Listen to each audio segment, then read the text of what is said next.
자, 이 문제는 좀 생소하지만 생각보다 간단할 수 있을 것 같아. 그치? 자, 일단 분자와 분모의 곱이 10의 팩토리얼인 기하분수 중에서. 그치? 자, 여기서 중요한 거는 분자와 분모의 곱이 10의 팩토리얼이어야 되고 기하분수라는 거야. 그리고 0과 1 사이에 있는 개수를 구하라는 얘기지. 그치? 자, 근데 우리가 그 10의 팩토리얼이라는 수를 보면은 얘가 1, 2, 3, 4, 5, 6, 7, 8, 9 해가지고 얼마까지의 곱을 얘기하는 거야? 12까지의 곱을 얘기하는 거야. 그치? 자, 그러면 우리가 얘를 소인수분해해서 표현할 수 있어야 돼. 그러니까 2가 들어가는 건 얘가 하나, 둘, 셋, 넷, 다섯, 여섯, 일곱, 여덟, 아홉, 10번 들어가잖아. 그러니까 2의 10제곱이 되고 소인수분해를 할 거니까. 자, 그 다음에 3은 자, 하나, 둘, 셋, 넷, 5번 들어가. 그 다음에 소수는 4 안 되고 5가 되는데 5는 자, 여기 한 번, 2번만 들어가니까 제곱이지.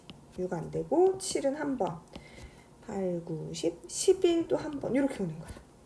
자, 소인수분하면 이렇게 표현이 되는데 자, 우리가 분자가 위에 있고 분모가 아래 있잖아. 근데 얘가 0보다는 크고 1보다는 작으려면 반드시 분자보다는 분모가 커야 되는 거야.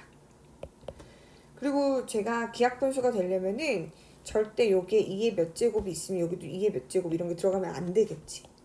자, 그래서 우리는 어떻게 해야 되냐면은 자, 결정을 하는 거야. 그러니까 무슨 얘기냐면은 분모든 분자든 하나를 결정을 해주면 돼. 그러니까 무슨 얘기냐면은 자, 여기 이렇게 5개의 소인수로 이루어져 있는 게 10의 팩토리얼이잖아. 자, 그러면은 어떻게 할 거냐면은 내가 요 5개의 소인수 중에서 하나도 뽑지 않았어.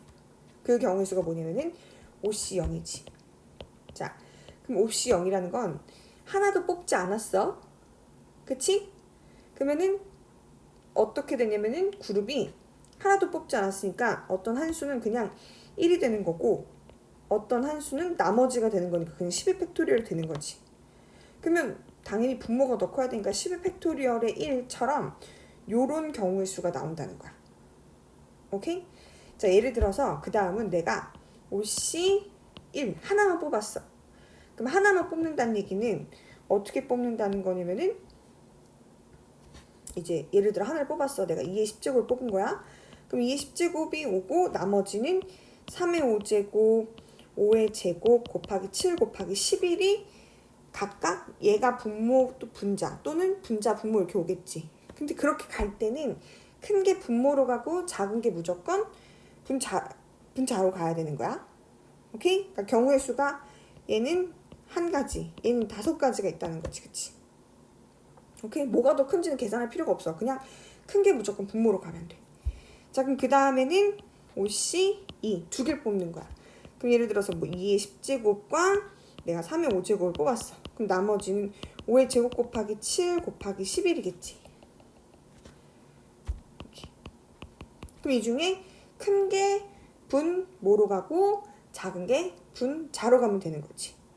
자, 그럼 그 다음에는 5C3인데 5C3부터는 할 필요가 없는 게 여기 지금 2개, 3개씩 뽑는 걸 했잖아. 그럼 3개씩 뽑는 건 사실 3개하고 2개 뽑는 거는 똑같은 거란 말이야. 5C4도 마찬가지로 4개 뽑고 나머지 하나가 되는 거랑 똑같아. 얘도 할 필요가 없고 5C5도 똑같아. 나머지 5개가 다 일로 들어가는 것처럼. 그래서 지금 나올 수 있는 경우의 수는 5C0이랑 5C1이랑 5C1을 구해서 더해주면 되는데 얘는 10이지. 그럼 따라서 1 더하기 5 더하기 10 해서 16이 나온다는 거야. 오케이?